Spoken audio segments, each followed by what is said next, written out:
Halo guys, kembali lagi bersama gue Nandi. Pada video kali ini gue akan membahas salah satu film seru yang berjudul Steel 2016. Ini adalah film singkat dan baru pertama kali gue akan membuat alur cerita dari film singkat. Oke, saat film dimulai, kita diperlihatkan kepada seorang pria yang sudah melumuri dirinya dengan cat berwarna emas. Di sekelilingnya tampak orang-orang pada berlari ketakutan akibat wabah zombie yang sudah meradang. Sedangkan pria ini sendiri hanya bisa terdiam serta membeku selayaknya patung yang tidak bernyawa. Ya, cara itu sengaja ia lakukan demi bisa terus bertahan hidup dari serangan massal para zombie. Hebatnya, ia tak berkutik sama sekali selama 18 jam walaupun salah satu zombie terus-terusan menatapinya. Tangan bergetar hebat, bibirnya mulai gugup dan juga kaki yang mulai lemas membuat ia khawatir sendiri seberapa lama ia akan bertahan. Terlebih di sekelilingnya semua orang tidak lagi mempunyai harapan hidup serta harus digigiti satu persatu. Selama fase inilah, pria tersebut memanfaatkan celah untuk bernafas dengan lega. Namun tetap saja, ia nggak bisa kemana-mana dan bahkan untuk kencing pun ia sengaja membiarkan air-air itu mengucur secara alami.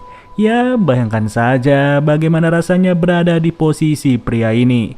Jeroan yang terburai kemana-mana juga harus terlempar ke arahnya. Yang tentu saja bau jeroan itu sangat-sangat menyengat bercampur amis darah. I'm not going to vomit.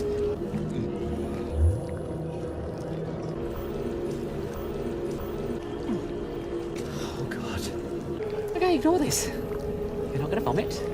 Sesekali ia juga memanfaatkan momen untuk melihat ke arah kiri maupun kanan, sambil terus mengingat tragedi apa saja yang sudah ia saksikan selama berdiri di tempat ini. What about Pascal?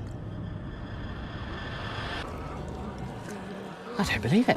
That would be a no. Nggak heran, teknik ini juga diikuti oleh beberapa orang yang terlihat menggunakan cat berwarna hitam. Alhasil, si pria berwarna emas sedikit tergelitik dan ia terus memperhatikan pria tersebut yang terus-terusan membawa sebuah gerobak. Di sisi lain, para zombie terlihat berebut makanan yang masih sangat segar. Dan dari sinilah, si pria bercat hitam tak mampu lagi menahan dirinya serta harus berujung disadari oleh para zombie. Terbayangkan bagaimana sulitnya untuk mematung seperti itu. Yang sejujurnya, si pria emas juga tidak tahu ia harus berdiri sampai kapan. Dan atas alasan tersebut, ia memutuskan untuk pergi secepat mungkin selagi para zombie sedang menyantap si pria hitam. Berjalan dengan kaki yang sudah cedera, ia terus memaksakan diri untuk bertahan lebih lama lagi, di mana para zombie itu tidak bosan-bosan untuk terus mengikutinya tanpa henti.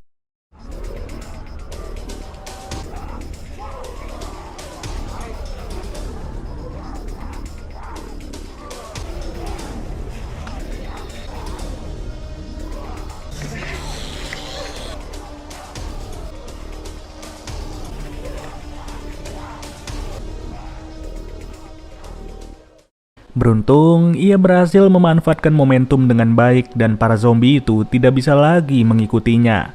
Ya, namun siapa sangka saat berbalik badan kenyataannya tidaklah seindah itu. Yang sudah jelas dengan fakta ini, si pria emas tidak akan bisa bertahan lama. Oke, kita lanjut ya guys. Video ini masih belum selesai dan sebagai bonus, gua akan menjabarkan lagi alur cerita dari film singkat yang berjudul The Hurt. Film berlatar di sebuah fasilitas tahanan wanita. Di sini juga diperlihatkan seorang perawat spesialis yang bernama May. Pada saat itu, May sedang merawat salah satu tahanan wanita yang bernama Paula. Yang ternyata cairan ini merupakan sperma dan telah diambil dari sperma para petugas pria. Paula diperlakukan dengan sangat kasar selayaknya hewan dan selama fase itu Paula juga menyaksikan tahanan lainnya yang telah dipasangkan dengan selang untuk diambil susunya. Ya, prosedur itu sendiri sudah menjadi kebiasaan di tempat ini, yang dimana Paula langsung dipaksa untuk masuk ke dalam kandang. Tak cukup dengan itu, tangannya Paula juga sengaja diborgol. Like, not a drop, man. Any more of this and we'll have to get you. Setelahnya, para penjaga lain juga membawa seorang tahanan yang belum juga hamil sampai detik ini. Dan ternyata wanita itu sengaja menggugurkan kandungannya agar si calon bayi tidak menjadi korban berikutnya. Ketika malam tiba, Paula terbangun karena mendengar temannya yang berteriak kesakitan. Dan ternyata temannya itu mau melahirkan seorang anak pada saat itu juga. Lantas teriakannya tersebut turut membuat Mei beserta para penjaga yang lain langsung segera tiba. Mereka mulai membantu persalinan dengan seksama dan setelah beberapa saat sang bayi pun berhasil dikeluarkan dengan selamat. Tapi bukannya dijaga dengan baik, bayi tersebut malah membuat para penjaga merasa geram, dikarenakan sang bayi berjenis laki-laki. Sedangkan target mereka adalah bayi perempuan yang tentu saja demi proses perkembangbiakan di masa depan. Alhasil, sang ibu pun langsung kecewa berat karena sudah 3 kali ia melahirkan, ketiga bayi laki-lakinya selalu dibuang begitu saja. Di sisi lain, Mei bersama seorang penjaga sedang mengontrol ruangan lain. Terlihat jelas terdapat tahanan baru yang meminta untuk segera dihabisi saat itu juga karena tak sanggup untuk diperlakukan seperti hewan. Akan tetapi, permintaan itu tidaklah dituruti karena tahanan tersebut memiliki paras yang tergolong cantik. Jadinya, ia hanya diancam akan disetrum seperti tahanan lain apabila terus-terusan melawan tanpa henti. Selanjutnya, si penjaga bejat ini sengaja membawa tahanan yang sempat ia setrum ke ruang eksekusi. Dengan alasan wanita itu tak lagi produktif untuk mengandung seorang anak. Di saat yang bersamaan, Paula mengetahui bahwa dirinya baru saja mengalami datang bulan. Hal tersebut membuat seorang petugas mengira kalau Paula berhasil hamil. Dari situlah penjaga itu pun langsung masuk dan kesempatan tersebut sengaja digunakan Paula untuk memberi perlawanan. Dengan cepat, Paula langsung mengambil sebuah pisau serta berniat untuk menghabisi penjaga itu atas segala kebejatan mereka. Gara-garanya juga semua tahanan langsung bersorak gembira, di mana Paula segera mengambil kunci dari penjaga tersebut. Sudah kepalang tanggung, penjaga-penjaga yang datang pun turut dilumpuhkan oleh Paula seorang diri.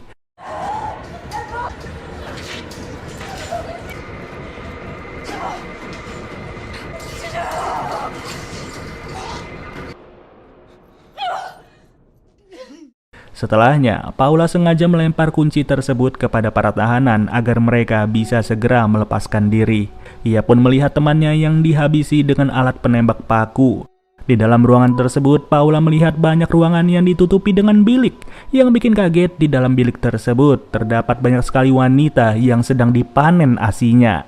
Namun seorang penjaga malah menyadari hal tersebut dan dengan cepat menangkap Paula. Ketika ia terbangun, ia dikejutkan dengan para penjaga yang telah tewas cukup parah. Ternyata hal ini merupakan perbuatan salah satu tahanan bernama Sarah yang berhasil melumpuhkan semua penjaga. Ya, dari sinilah Paula bersama Sarah langsung menyerang Mei dengan cepat. Di sisi lain, terlihat seorang bos besar sedang memeriksa situasi di pabriknya. Mencengangkannya, bisnis ini sendiri bisa berjalan secara ilegal tanpa diketahui oleh pihak pemerintah. Bertepatan dengan itu, Paula dan Sarah diam-diam bersembunyi serta mendengar semua perbincangan antara bos besar dengan mandornya. Beruntung, seusai mendapatkan informasi dengan jelas, Sarah bersama Paula berhasil kabur dari tempat itu untuk segera melapor kepada pihak berwajib. Di akhir film, kita diperlihatkan kepada sebuah iklan dari krim anti penuaan yang sangat terkenal. Komposisinya sendiri terdiri dari bahan-bahan alami yang mengandung protein sangat tinggi. Namun tanpa ada yang menyadari, proses di balik pembuatan krim ini tidaklah secantik serta seindah iklannya. Dikarenakan bahan baku dari produk tersebut benar-benar berasal dari susu manusia yang sudah diternak selayaknya sapi perah. Ya, sebenarnya sih film ini sendiri sengaja menyindir pabrik-pabrik tertentu yang mengandalkan susu sapi sebagai bahan dasar, di mana dalam beberapa kasus mereka tidak memperlakukan sapi-sapi itu secara pantas. Dan di film inilah kondisi tersebut sengaja dibalikkan agar para manusia bisa menjauhi tindakan kekerasan. Oke deh guys, mungkin segini aja pembahasannya. Jikalau ada pendapat dari kedua film tersebut, silahkan kalian komen ya. Ya sudah, gua Nadi cabut dulu. Dadah.